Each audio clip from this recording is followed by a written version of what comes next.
Bharatiya Janata party की पारदर्शी सरकार थी उसको दोबारा रिपीट करने का काम किया।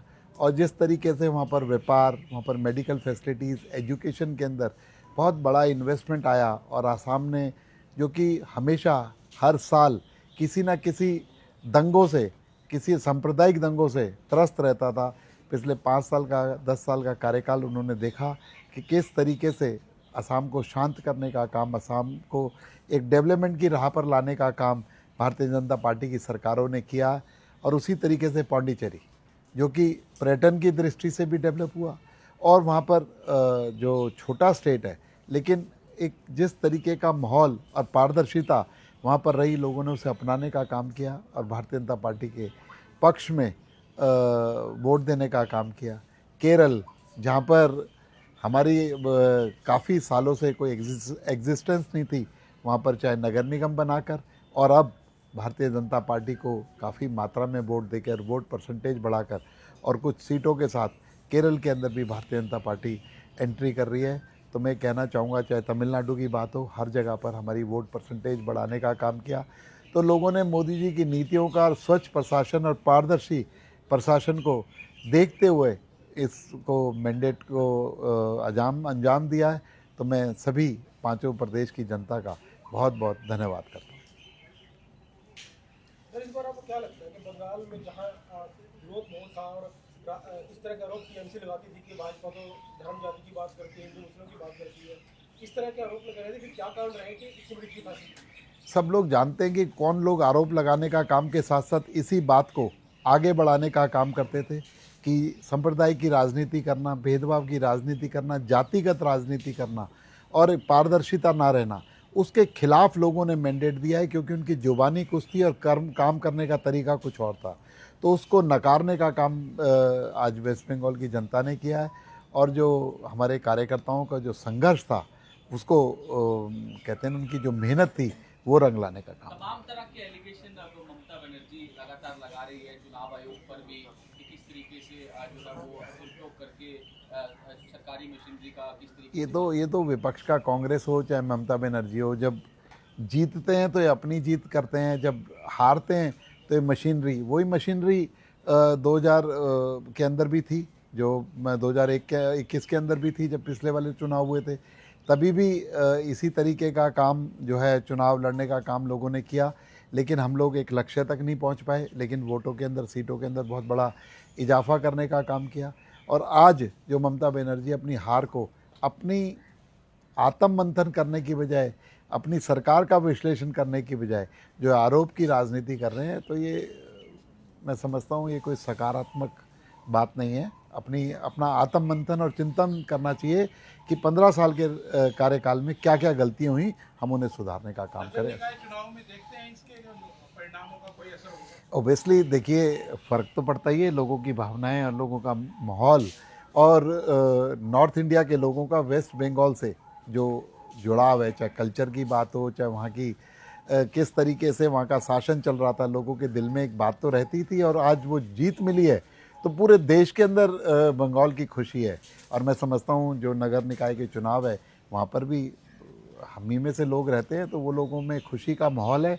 और वैसे भी जो ये नगर निकाय के चुनाव हैं, ये यहाँ जीत जो है नायब सैनी जी के नेतृत्व की जीत होगी। और 1.5 साल के अंदर उन्होंने जिस तरीके से एक लंबी फहरिस्त विकास की, चाहे धरातल पर 63 से ज़्यादा चुनावी वादों को लाने का काम किया हो, 150 से ज़्यादा चुनावी वादों पर काम करने का काम किया हो, और एक पारदर्शी शासन जो दिया, और जिस तरीके से आम आदमी की सरकार जो लगे, इस तरीके का माहौल पैदा करने का काम किया, तो उसकी जीत होने जा रही है। और सातों की सातों निकायों के अंदर भारतीय जनता पार्टी का कमल खिलेगा। मंत्री जी, इसमें जो SIR में जो 90 से ज़्यादा 90 लाख से ज़्यादा जो वोट कटी है, भारतीय जनता पार्टी की सरकार बनने में उस SIR के तहत जो वोट कटी उसका कितना योगदान? देखिए, वोट कटना, पात्र व्यक्ति ही वोट डाले, ये तो बात ठीक है ना।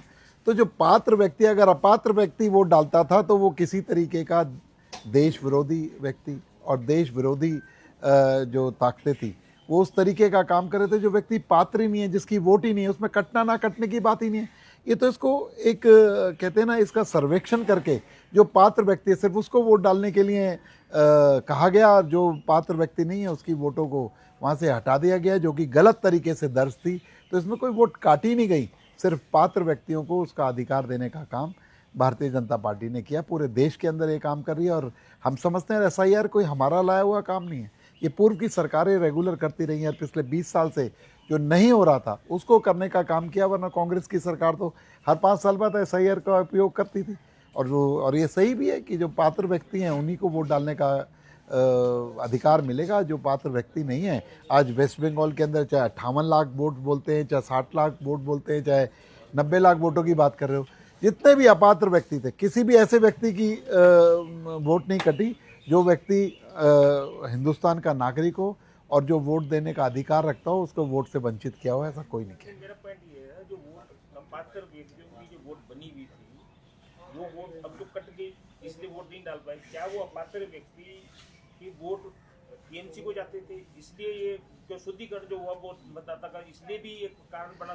देखिए ऑब्वियसली जब वो 50, 60, 70 लाख वोट एक तरफा और वो प्रायोजित तरीके से बनाए गए थे, जो व्यक्ति उसका पात्र नहीं था, जो व्यक्ति कॉम्पिटेंट नहीं था, जो व्यक्ति वोटर नहीं था, उसको वोटर बनाने का काम किसी मंशा से किया गया। ऑब्वियसली तो वो निष्पक्ष चुनाव नहीं था, इस तरीके का काम था कि एक ही पार्टी के लिए काम करें, एक ही पार्टी के लिए वोट डालें, और जब ये शुद्धिकरण होगा तो ऑब्वियसली सही को सही और गलत को गलत कहा जाएगा, और लोगों ने निष्पक्षता से वोट डालने का काम। दूसरा क्या ये एंटी इनकम्बेंसी 15 साल की, जो जिसको आप जंगल तंत्र बोलते हैं, जो कोई और तंत्र बोलते हैं, उसकी खिलाफ वोट है, या बीजेपी की अपनी प्रचार नीतियों की वजह से बीजेपी की वोट? देखिए, जो अन्य प्रदेशों के अंदर और देश के अंदर भारतीय जनता पार्टी का शासन, मोदी जी की नीतियाँ कि किस तरीके से देश को आगे बढ़ाने का काम हो रहा है, हर प्रदेश के अंदर एक पारदर्शी शासन था। तो वेस्ट बंगाल के लोग भी और प्रदेशों को आकलन कर और प्रदेशों का देखकर कि किस तरीके की व्यवस्था, किस तरीके का पारदर्शी शासन वहाँ पर है, और वो स्टेट कितना डेवलप कर रहे हैं। आप लोगों ने देखा, चाहे सिंगूर के टाटा कारखाने की बात हो, चाहे पीछे बिरलास का वहाँ से पलायन हो, बड़े बड़े इंडस्ट्रियलिस्ट को वहाँ से पलायन करने का काम किया, और उस स्टेट को एक पंगु स्टेट बना दिया जो कि फ्लोरिश और डेवलप स्टेट थी। और तो लोगों ने देखा कि हम यहाँ पर रहकर किस तरीके की परिवर्तन जो देश के अंदर पूरे आया है उससे वंचित हैं, तो लोगों ने उसके खिलाफ वोट डालने का काम किया। और एंटी इनकम्बेंसी की बात है कि जिस तरीके से आपने कहा ये शुद्धिकरण, जो शुद्धिकरण की भी बात है, जो अपात्र व्यक्ति हटे, तो वो जो एक प्रायोजित तरीके से एक धर्म के नाम पर या किसी पार्टी के नाम पर ही वोट डालते थे, उसका भी प्रभाव पड़ा है। लेकिन मोदी जी की नीतियों के साथ लोग हैं, आज उन्होंने उन्हीं की नीतियों को वोट डालने का काम किया। बंगाल के बाद सर पंजाब की तैयारी, ऑब्वियसली चाहे पंजाब की बात हो, चाहे उत्तराखंड की बात हो, चाहे उत्तर प्रदेश की बात हो, सभी के लिए, क्योंकि भारतीय जनता पार्टी का कार्यकर्ता, यहाँ पर कोई भी बड़ा से बड़ा नेता, कोई भी कार्यकर्ता पहले है, उसका पद बाद में है। आप देखेंगे चाहे बंगाल का चुनाव हो, चाहे असम का चुनाव हो, बड़े से बड़ा व्यक्तित्व भी एक कार्यकर्ता की तरह ज़मीन पर उतरकर काम करने का काम करता है। यही भारतीय जनता पार्टी की सुंदरता है। भारतीय जनता पार्टी के अंदर जो एक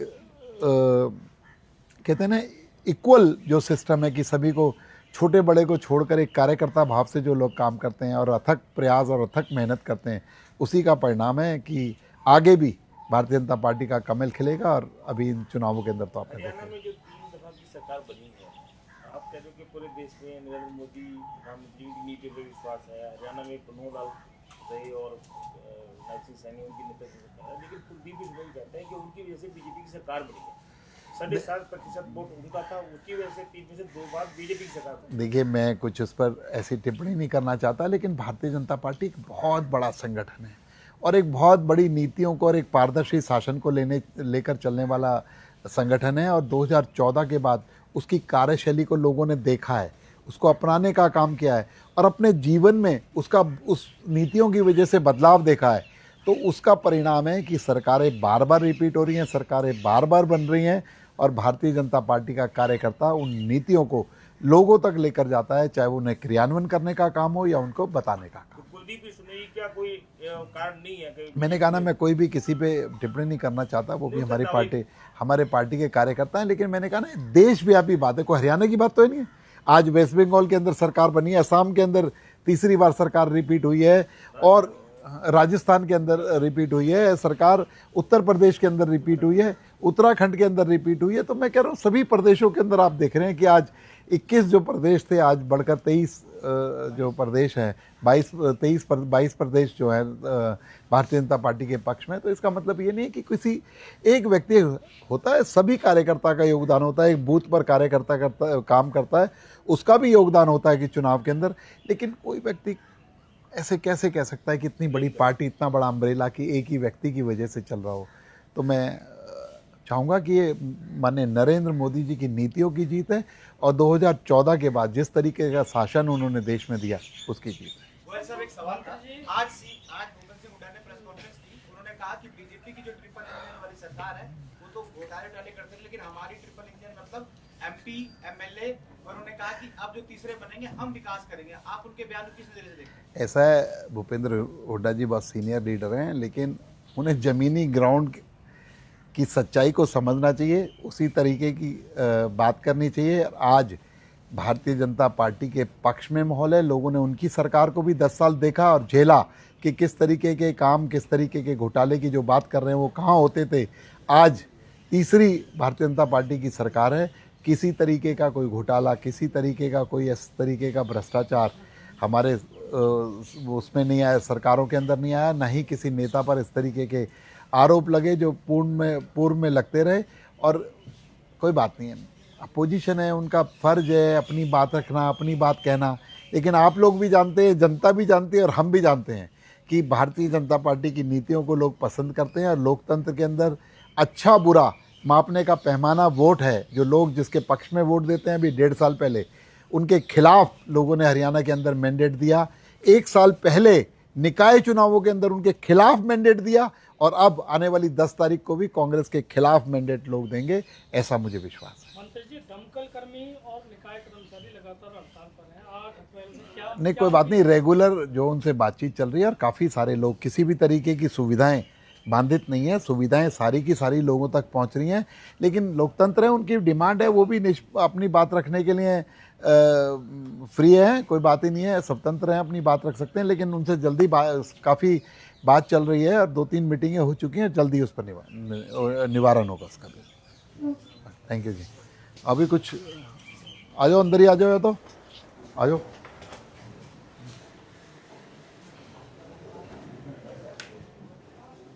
अच्छा जी।